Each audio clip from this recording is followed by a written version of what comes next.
You can have this diagram in front of you guys and understand Data Cloud in detail. As I told, Data Cloud has a customer 360 data model. A customer 360 data model is built on data incoming from multiple places.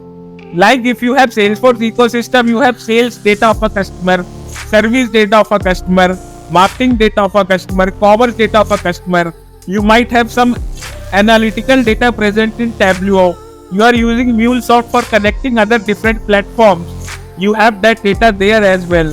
You have Salesforce industries, you have partner account.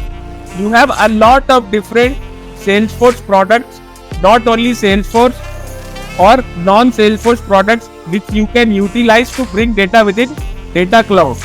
Data Cloud helps you get that data in two ways, in real time and in streaming.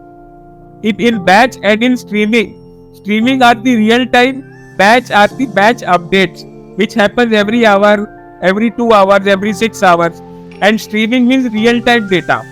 Once you have that data, Data Cloud is AI enabled platform, can help you personalize customer segments, can help you automate the actions, can trigger a flow, can provide integrations with multiple other platforms for activations and action. Data Cloud is open and extensible. Okay.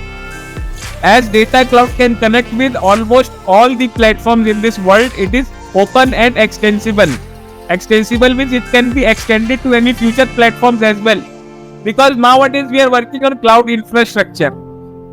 If a connector is not available in Salesforce, Amazon would provide that connector. Google Cloud will provide that connector.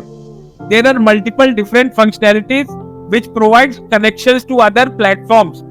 You have those ability within Data Cloud to extend to other platforms, get data and bring the customer 360 data model.